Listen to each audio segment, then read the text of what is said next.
Okey. Bismillahirrahmanirrahim. Assalamualaikum warahmatullahi wabarakatuh. Alhamdulillah bersama kita sekali lagi dalam rancangan kita hari ini ya, TikTok Moms Coffee Talk. Alhamdulillah hari ini kita akan membincangkan tentang topik PDPR sampai bila. Kalau kita tengok COVID pandemik COVID ni dah setahun ya. Hampir setahun. Setahun, cukup setahun. Jadi kalau kita tengok apa antara isu-isu dalam menangan yang kita hadapi semasa pandemik COVID-19 ni. Dan Alhamdulillah kita ada bersama kita hari ini Puan Norhana Ismail dan anaknya Muhammad Iqbal Uzaimi. Okey, sebelum kita mulakan sesi perbincangan kita pada hari ini, kita mulakan dengan Ummul Kitab Al-Fatihah.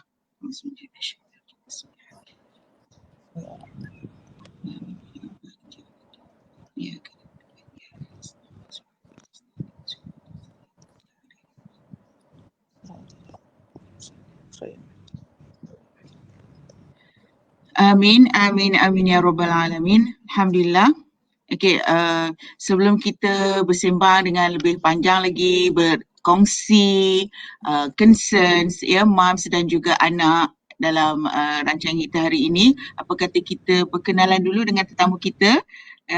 Terima kasih Puan Norhana, terima kasih Iqbal sudi menjadi tetamu hari ini.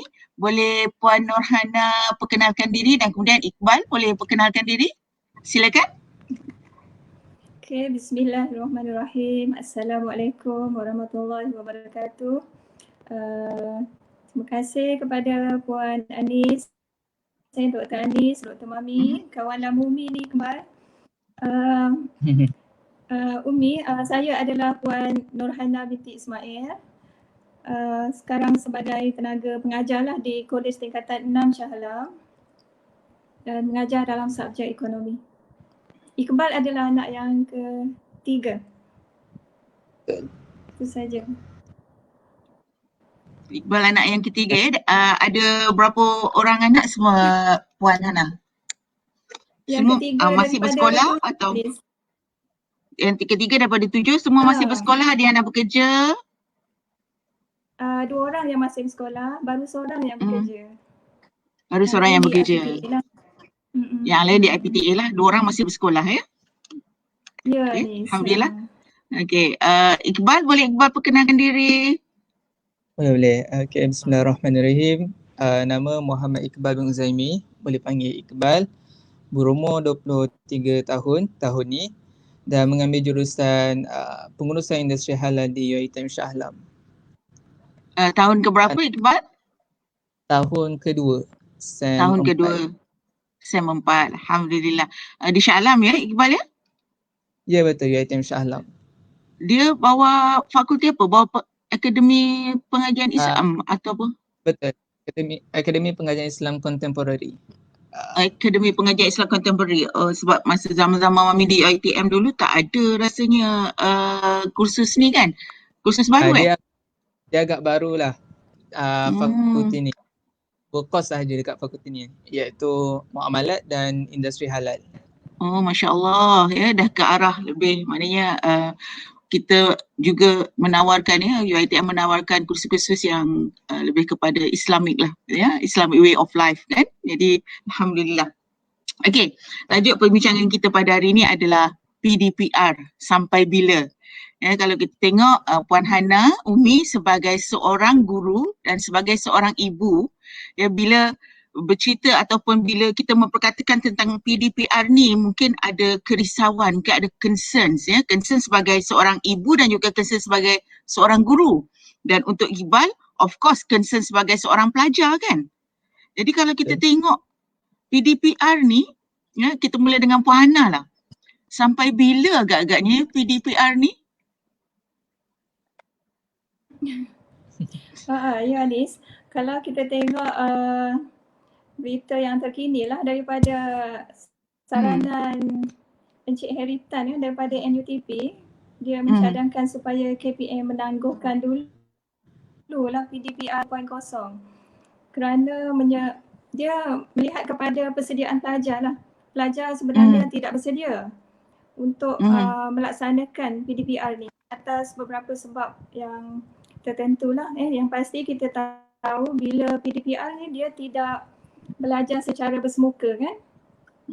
Kita belajar secara online. Jadi keperluannya dekat situ ialah talian internet kan, gadget kan, kita kena ada peranti dan juga kemahiran guru lah untuk menyampaikan subjek yang dia ajar tu melalui PDPR. Jadi sebenarnya bila berlaku saja PKP tu, semua orang merasa itu adalah sesuatu yang baru kan. Guru sendiri pada waktu yang sebenarnya kita berbincang sesama kita untuk kan PDPR secara yang bagaimana sesuai kan, mengikut subjek-subjek kita lah.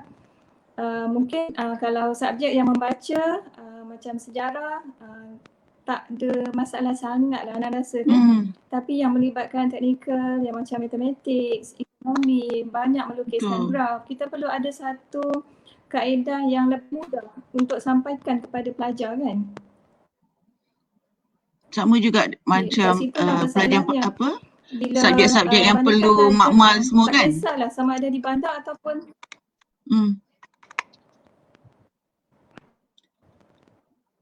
Ana ada masalah dengan line Ana. Masalah utamanya ialah untuk dapatkan talian internet kan? Talian internet. Even sekarang ni pun ada masalah Ana dengan talian. Boleh dengar tak Ana?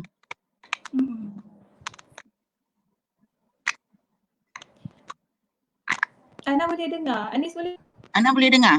Tapi sebab Ana punya line macam dia frozen. Okey, tak apa, rasanya okey. Boleh dah. Iqbal boleh dengar tak clear? Boleh Iqbal ya? Boleh. InsyaAllah boleh. Okey, dan satu lagi yang menjadi kerisauan adalah adakah PDPR ni efektif ya? Adakah PDPR ni berkesan atau tidak? Jadi kita tengok video dulu, kita ada short video. Boleh kita sama-sama tengok video. No name. It said that online classes by private schools has exposed the poor quality of teachers across the country. Parents are now able to see teachers teaching on a real-time basis, and we are shocked at the way the teachers communicate and teach.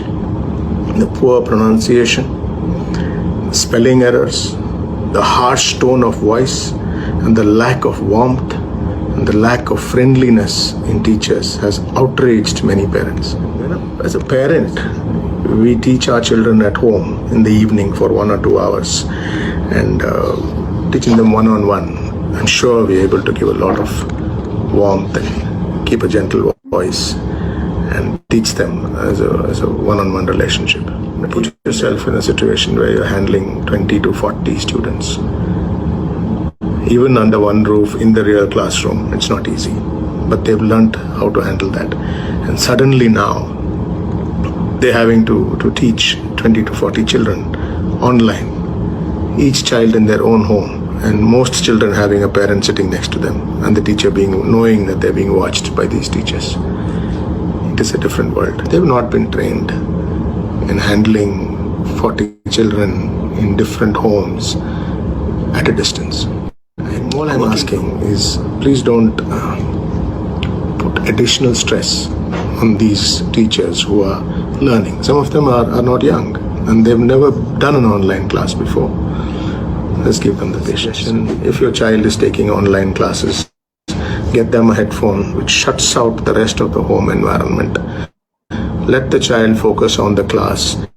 If you are next to the child throughout the lecture, your child is not going to focus on the class. He's also wondering what you're doing there. He's looking at your expressions, and if you hear something which you don't like and you shake your head in a disparaging moment, he will understand that, and he will also not pay respect to what he's learning. Okay, kita dah tengok tadi kan dalam video ni. Alamak, Umi freeze lagi kat situ, Iqbal. Cuba tengok. Okay, sebenarnya kan kalau kita tengok video ni telah jadi viral ya, sharing tentang bagaimana concern parents terhadap keberkesanan PDPR, keberkesanan online learning. Dan pakar surgery ni seorang surgeon ni dia menjawab, maknanya mewakili ibu bapa dan menasihati ibu bapa dan juga menasihati guru lah at the same time sebab kalau kita tengok tak semua, sebenarnya kita tak bersedia pun dengan keadaan ni kan untuk pergi online learning online classes. Jadi masalah di situ. Mungkin Iqbal rasa even Iqbal sendiri, Iqbal pun menghadapi situasi ini kan, terpaksa pergi online learning, online classes. Iqbal rasa ada masalah tak bila pergi online learning daripada segi keberkesanan, daripada segi engagement dengan lecturer, dan mungkin Iqbal rasa ada cara lain yang lebih efektif selain daripada online learning ni? Alright.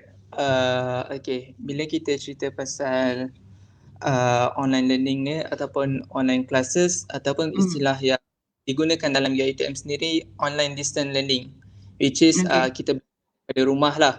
Okay, kalau kita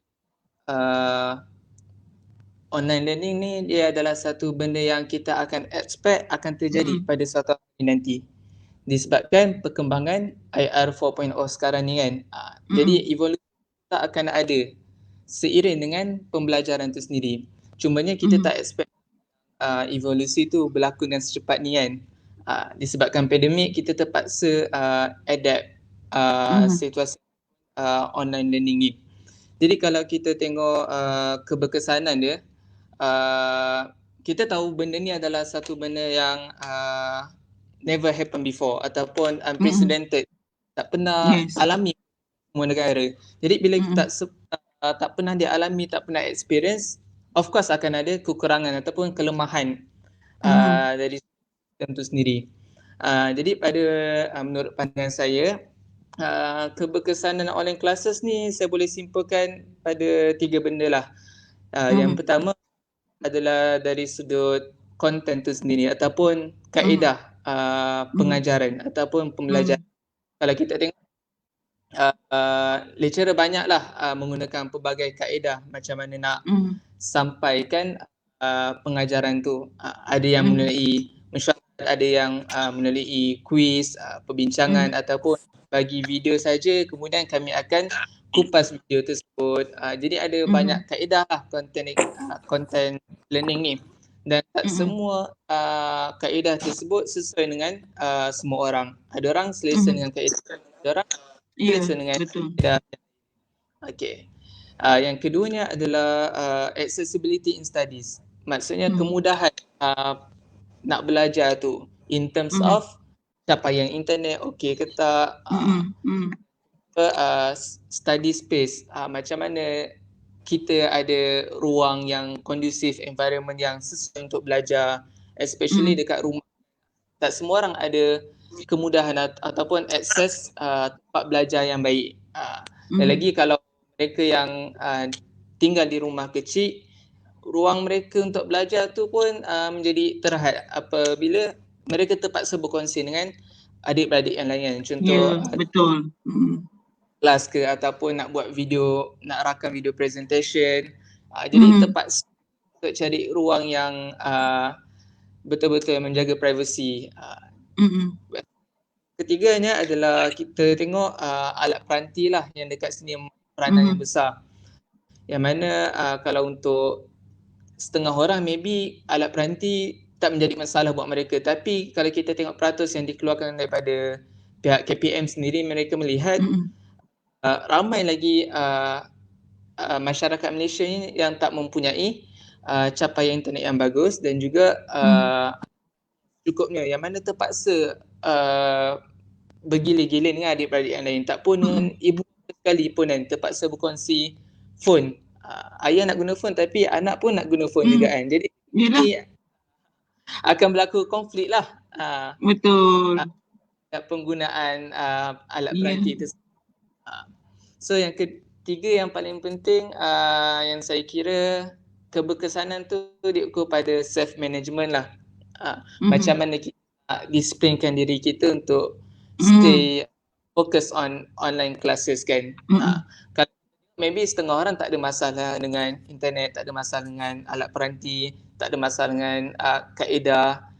Jadi masalahnya pada diri sendirilah, yang mana macam mana dia perlu disiplinkan diri untuk belajar sepanjang online classes ni. Betul. Suasana dia memang agak berbeza dengan pembelajaran fizikal. Nak tak nak, at some point kita kena adapt cepat dengan evolusi yang berlaku dekat dunia ni, iaitu perubahan dalam kaedah tradisional, konvensional kepada kaedah digital. So dekat sini kita sendiri yang kena stay motivated untuk jadikan kita punya diri ni keep on track, still boleh study. So jadi keberkesanan dia, apa yang saya boleh katakan is very subjective, sebab apa yang saya berlaku maybe tak implied pada orang lain kan. Orang lain. Dan begitu juga apa yang saya tak pernah alami tapi alami dekat orang lain. Ya, betul. So aktif lah, dan dia punya kesediaan ataupun readiness untuk menjalani online classes ni, dia perlu, kita tidak boleh lagi lah ke arah tu. Dan mungkin kita dah expect kita akan belajar, tapi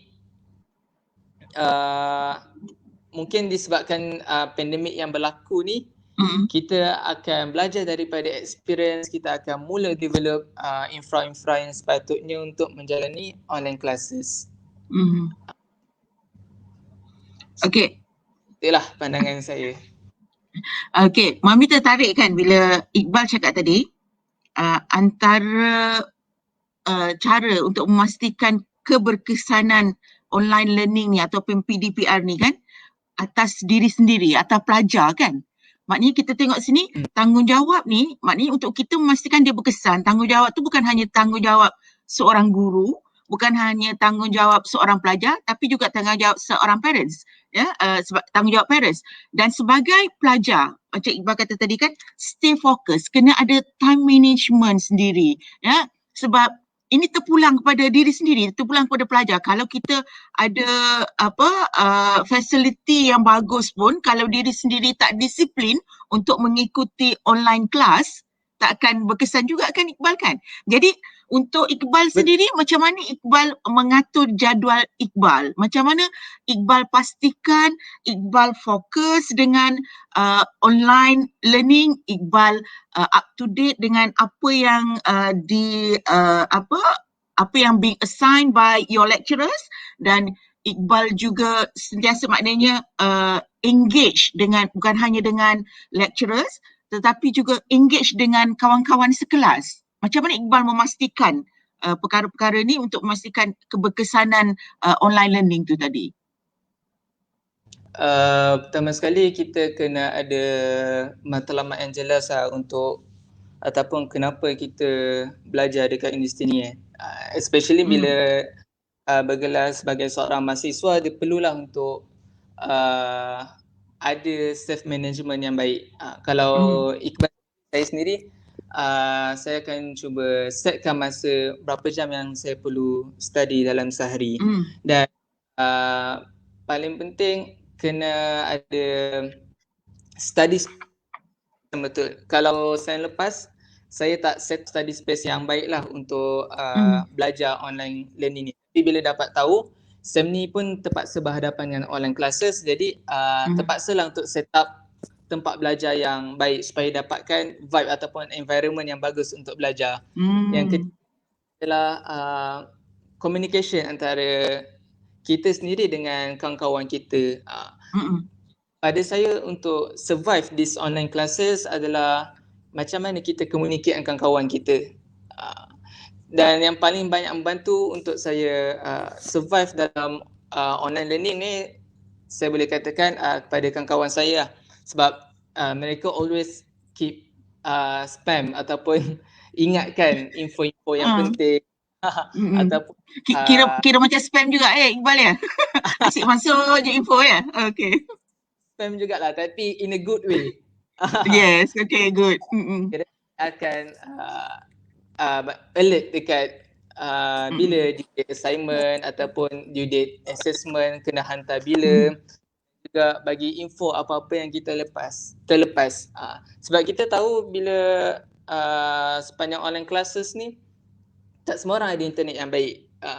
Kalau saya dekat rumah, alhamdulillah lah boleh jalani sepanjang kelas tu dengan baik, tak ada terkeluar-keluar. Tapi ada certain daripada classmate saya sendiri kan, dia agak struggle untuk masuk online classes tu.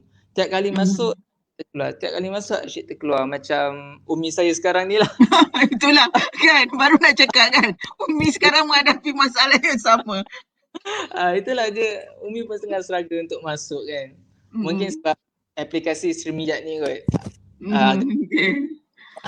Tapi macam tu lah, kita sangat orang kata kita jaga kita lah dalam satu kelas ni. Contoh saya sebagai kelas rep, saya dah ingatkan lah daripada saya menjalani waktu awal-awal kita jalankan online classes ni, if anything ada masalah ke apa ke, please don't hesitate to reach me out ataupun sesiapa kawan untuk saling bantu. Sebab saya yakin pihak kawan-kawan pun akan bantu sedaya apa yang boleh ataupun fakulti pun akan bantu. Memang untuk memastikan kita tak terceceh lah dalam pembelajaran ni. Betul. Itulah sebab kalau kita tahu yang online classes ni is very tiring, sangat memenatkan lah, especially emosi. Lagi bila kita hadapi fasa PKP ni kan, terpaksa berkurung. Sampai kan kita katakan boleh wujudnya satu istilah yang mana digunakan di barat, cabin fever, iaitu di mana kita isolate diri kita, duduk dalam kurungan yang memberi efek kepada emosi kita, yang mana membuatkan kita lebih stres ataupun anxious ataupun depression, moody kan, dan sebagainya. Jadi agak merisaukan lah emosi ni pelajar ataupun saya katakan semua yang terkurung dalam rumah, terperah, tak buat apa, balik-balik tengok dapur, balik bilik katil. Yalah, nampak katil nak tidur kan. Betul. Pergi dapur nak makan kan. Itulah ada je gangguan. Gangguan tu sentiasa ada. Tapi tinggal macam mana nak confront that matters kan, nak atasi masalah tu. Okey, alhamdulillah ya. Maknanya kita sendiri kena buat jadual macam Iqbal kata tadi kan, kita jaga kita. Bukan hanya kita perlu kita jaga kita dalam kita nak membasmi ataupun kita try cuba untuk jauhi daripada pandemik, daripada dijangkiti, tapi kita kena jaga kita ya dalam pembelajaran juga ya, dalam mencari ilmu ya Iqbal ya, masya-Allah. Ya? Dalam online class kita kena ada certain orang dia boleh adapt dengan cepat kan, tapi ada kita kena akui uniqueness yang ada pada setiap manusia. Tak semua orang boleh adapt dengan cepat. Jadi itu kita kena ada sense of responsibility ataupun moral obligation, tanggungjawab bersama untuk membantu kawan-kawan kita supaya tak ada terlepas ataupun terceceh dalam pembelajaran ni. Cantik sangat ya sharing daripada Iqbal. Dan kalau daripada Iqbal sendiri, sokongan parents macam mana? Sokongan Umi, sokongan ayah macam mana daripada pembelajaran online ni? Okay, kalau dari sudut sokongan Umi ayah saya, saya kira macam syukur lah sebab dapat parents yang memahami, yang boleh tolerate kita situasi ni kan. Maksudnya sepanjang tempoh kelas online learning ni tak adalah gangguan-gangguan ataupun disuruh adalah ya tanggungjawab lelaki ni biasanya buang sampah ataupun pinggan, cuci pinggan ke apa mangkuk kan. Benda tu memang ada, tapi dia pada saya dia tak mengganggu the whole learning yang saya belajar. Okay, the whole learning process kan. And then ada tak masa Iqbal online class, Umi datang jenguk ke, nak pastikan Iqbal betul-betul online class ke, ataupun Umi nak pastikan okey betul ke lecturer ni mengajar ke macam mana? Ada tak Umi buat macam itu? Biasanya kalau Umi jenguk pun Umi just rakam-rakam nak tengok takkan belajar ke tak. Okay. Tapi itulah saya tak boleh bandingkan situasi saya dengan orang lain sebab saya ada kawan-kawan yang terpaksa hadapi dengan parents yang sampaikan dia luahkan dekat saya kan, Iqbal, aku rasa macam lari daripada rumah agak-agak dahaka tak? Allahu Akbar. Sebab agak dahaka tak perbuatan aku ni sebab kan mak ayah aku tak faham bila kita duduk rumah tak semestinya kita tak belajar, tak semestinya kita berjumpa all the time, rest all the time. Yes. Tak. Kerja-kerja yang kena buat, contoh kelas, contoh assignment. Betul. Tapi disebabkan bila mak ayah tak faham, support daripada mereka anggap ni dah duduk rumah ni, buatlah kerja, tolong ayah, tolong mak, niaga dan sebagainya. Jadi dekat situ timbullah lagi satu konflik antara kita dengan mak ayah. Jadi juggling between your responsibility as a student and your responsibility as a son, kan, contohnya kat situ, as a daughter, kan, as children. Jadi ada masalah di situ. Puan Hana boleh dengar tak? Nak bertanya kepada Puan Hana ni. Tak berapa okey line, tapi boleh je Anis. Sebab gambar tak keluar tapi boleh dengar suara. Okey Hana, tadi kita dah berbincang panjang, Iqbal dah share panjang sangat apa maknanya daripada segi keberkesanan PDPR, online distance learning ni. Jadi sebab Hana sebagai guru di sekolah berdepan dengan anak murid yang daripada berbagai background, daripada yang mungkin punya berbagai masalah. Macam mana Ana menghadapi PDPR ni dengan anak-anak murid Ana? Ana? Okey. Sepanjang menjalankan PDPR ni kan Anis, dia masalah utama dia pelajar ni bila berada di rumah, dia susah nak bangun pagi kan. Jadi macam kelas Ana, kelas ekonomi tu dia di awal pagi, 7.30 macam tu kan. So Ana terpaksa adjust, kita start pukul 8 ataupun 8.30 macam tu, dengan harapan ramai yang akan join lah kan. Dan selalunya macam tu lah, bila kita lewatkan sikit kelas, lebih ramai lah yang dapat join. Tapi kita tak boleh lewat sangat sebab dia dah ada penjadualan. Okay. Jadi bila kita lewat, kita dah ganggu subjek yang selepas itu. So jadi Ana boleh cepatkan dalam setengah jam. So kita bincang dengan cikgu yang selepas itu supaya lewatkan sikit pula kelas dia. Dengan harapan macam tu lah. Yang mana kita boleh bantu, kita bantu. Tapi ada pelajar yang memang tak muncul langsung sepanjang PDPR ni. Atas sebab memang tak ada data, tak ada internet dan tak ada handphone.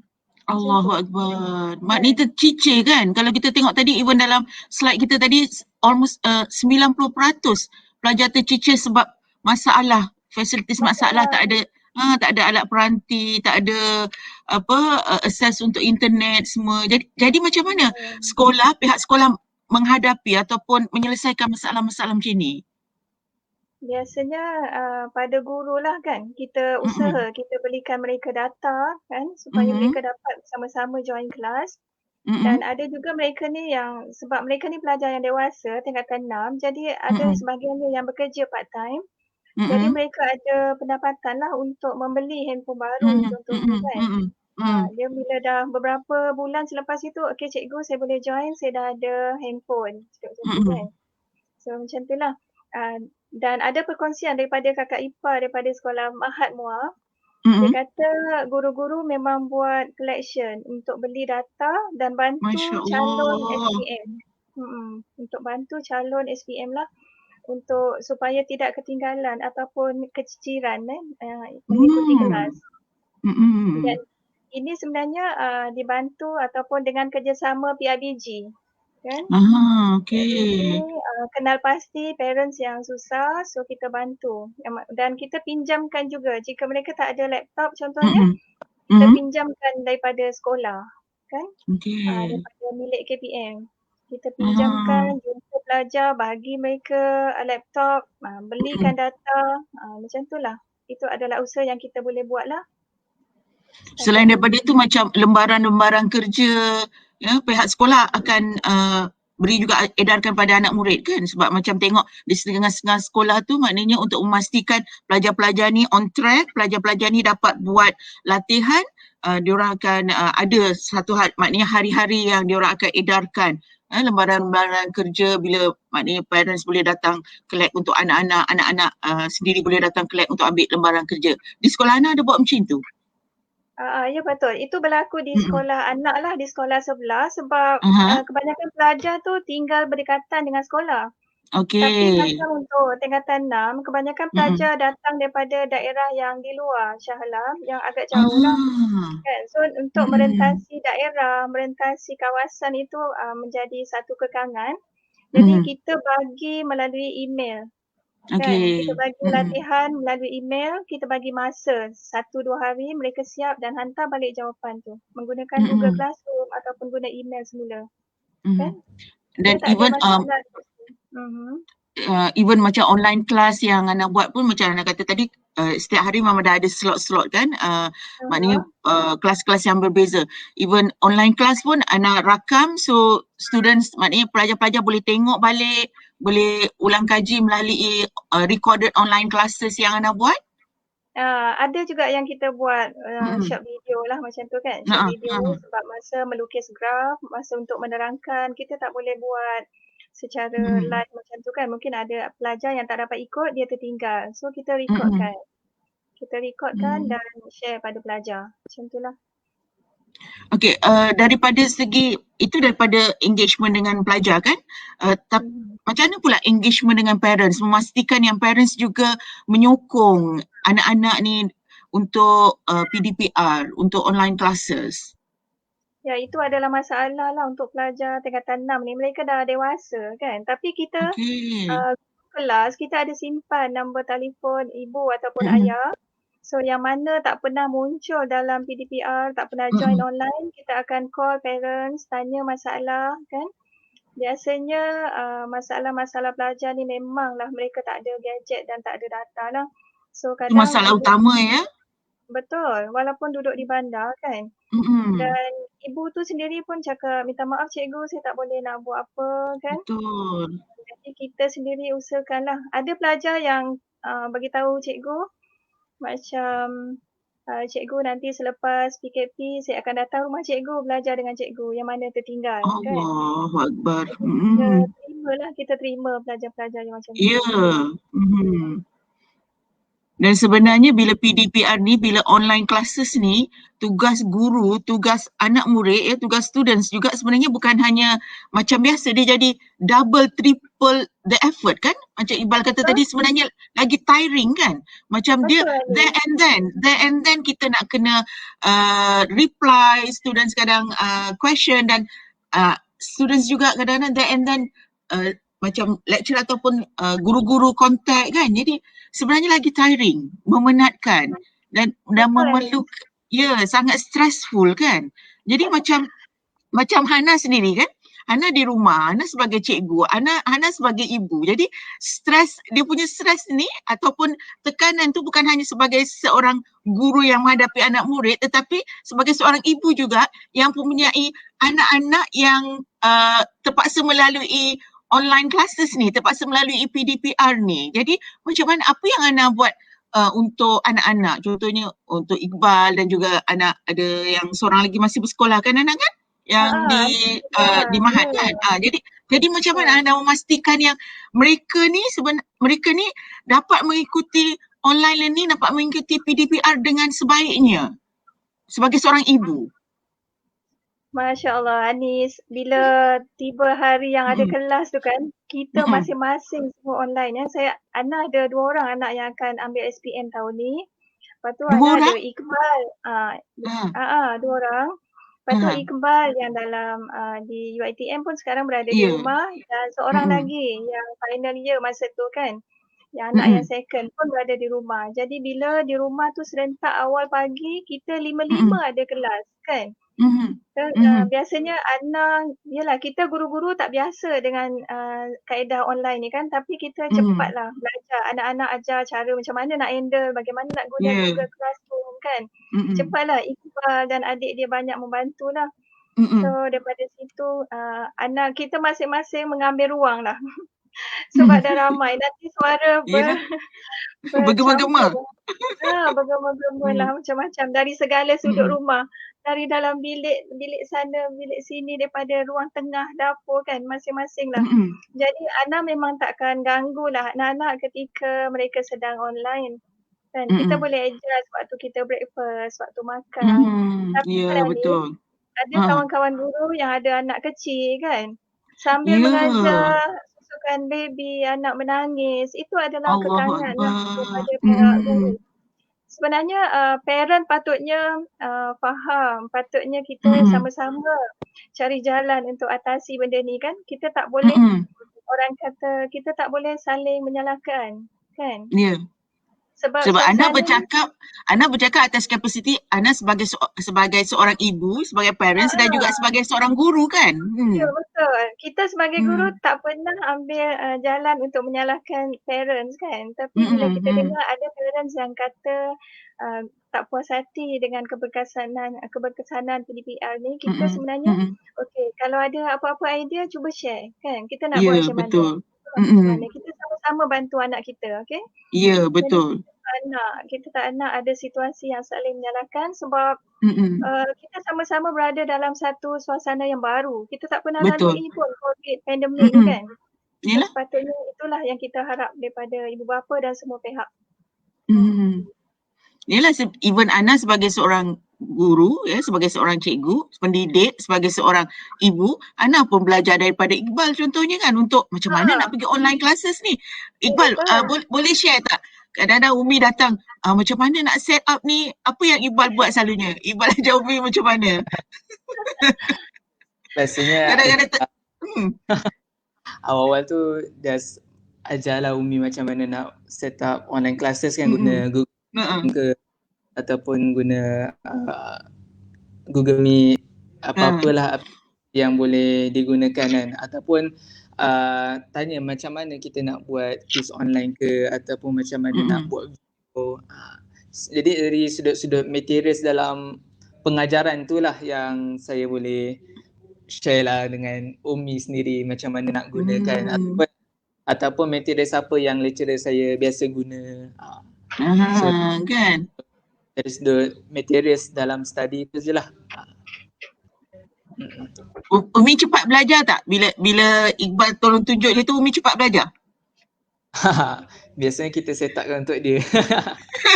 Biasanya Iqbal yang set upkan untuk Umi tapi sekarang Umi mesti dah pandai dah kan, semua kan dah mahir dah kan.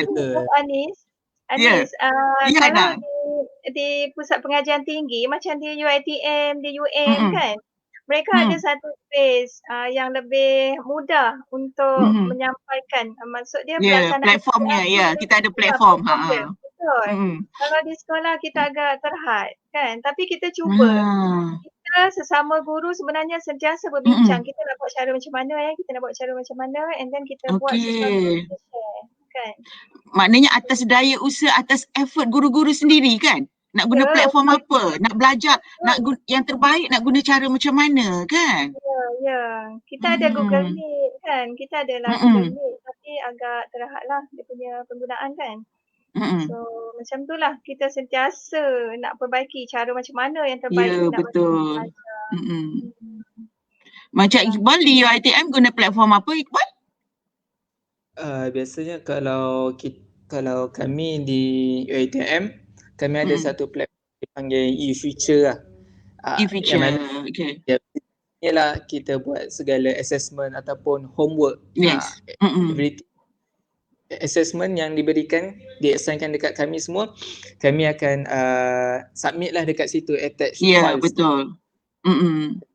So when it comes to lecture, biasanya akan gunakan Microsoft Teams ataupun gunakan Google Classroom dan sebagai platform yang boleh digunakan.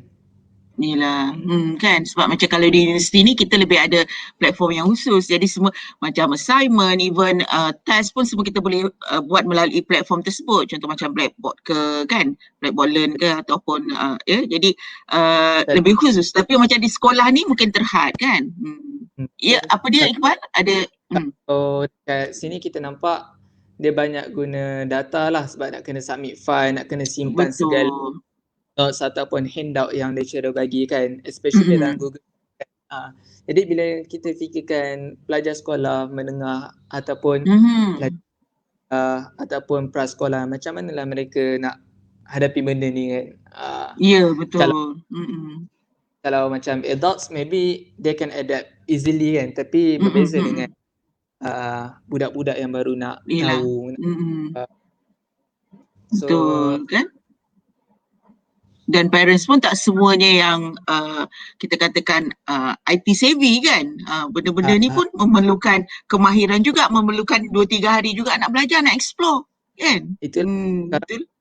Sekarang pun ada timbul satu istilah baru kan. Selalu kita dengar kemiskinan harta kan. Tapi sekarang kita dengar istilah baru kemiskinan digital yang mana rupanya ramai lagi dalam lapisan masyarakat tu yang masih tak tahu menggunakan IT ataupun nak buka mana sebagainya.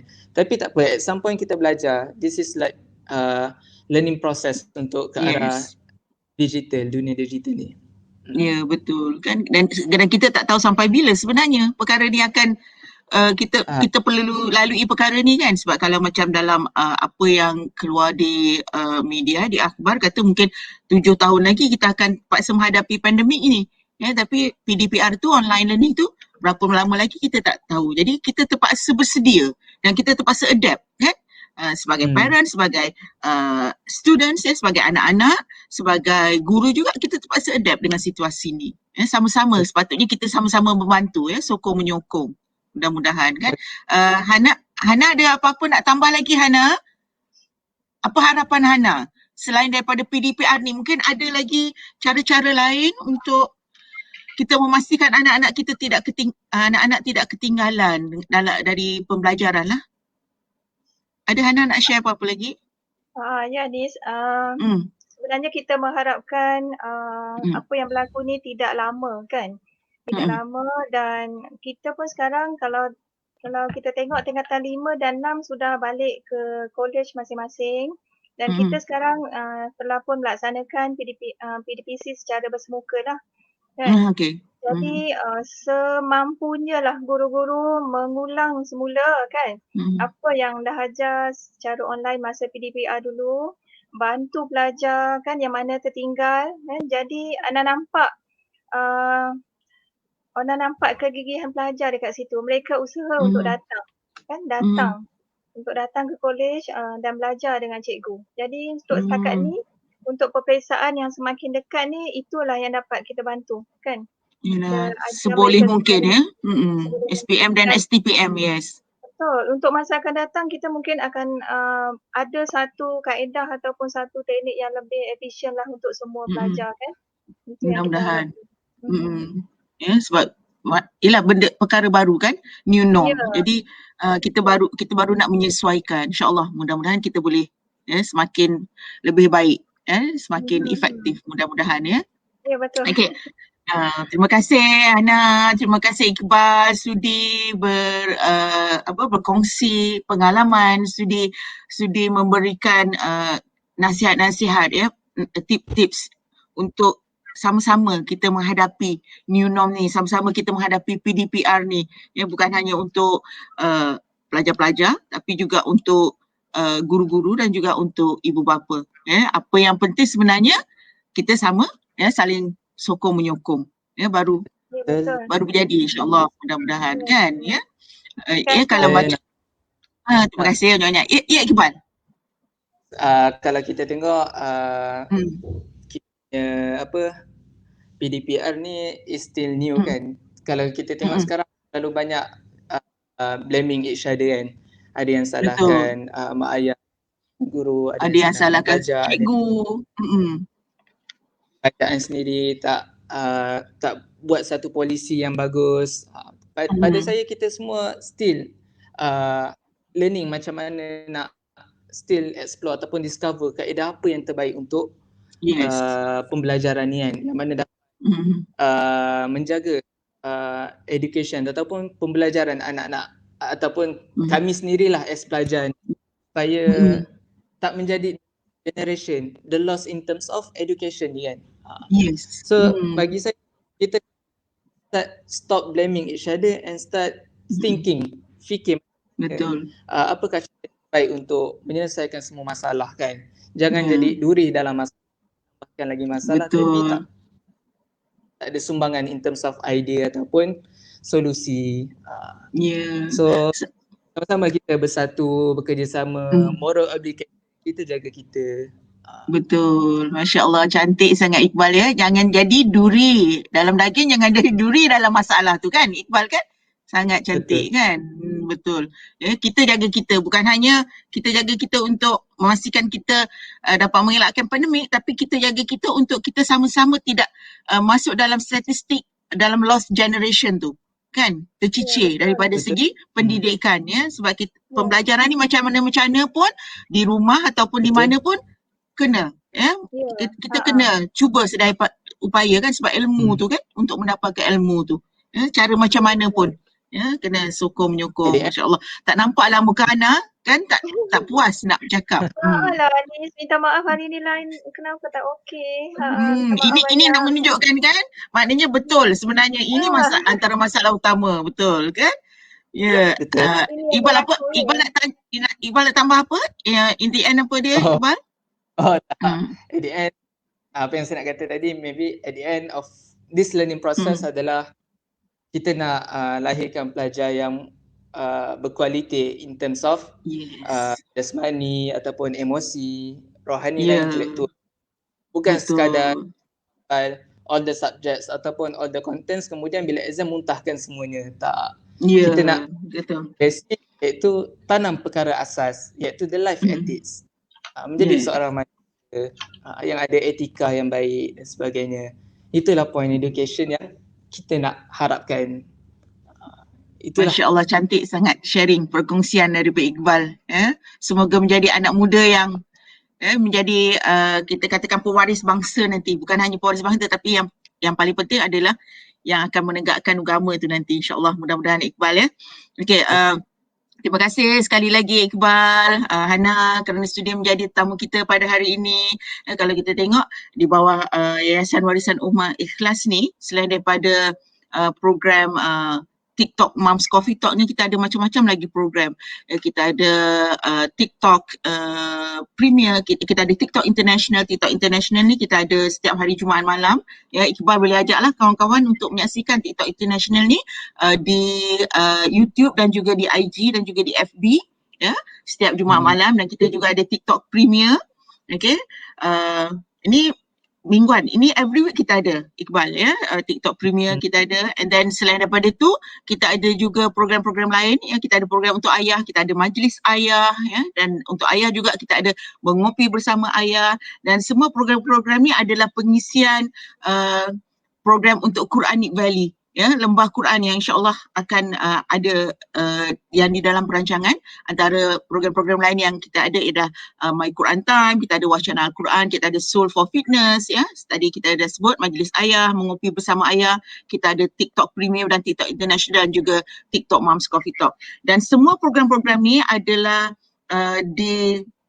kita katakan diterbitkan melalui sumbangan infak ya, daripada tabung gerakan Al-Quran. Ini daripada untuk wakaf Al-Quran dan juga wakaf media. Jadi pada sesiapa yang ingin menyumbang untuk tabung gerakan Al-Quran, boleh menyumbang di nombor akaun ni ya. InsyaAllah, mudah-mudahan sebab perkara-perkara ni kalau kita tengok sumbangan ni walau sedikit mana pun ya, infak kita walaupun sedikit mana pun sebenarnya adalah untuk ya memberi kebaikan kepada seluruh ya manusia ya, maknanya kepada semua ummah. InsyaAllah, mudah-mudahan ya. Dan sebelum kita akhiri program kita hari ini, perbincangan kita hari ini, Mami nak minta Iqbal bacakan doa sikit, boleh Iqbal?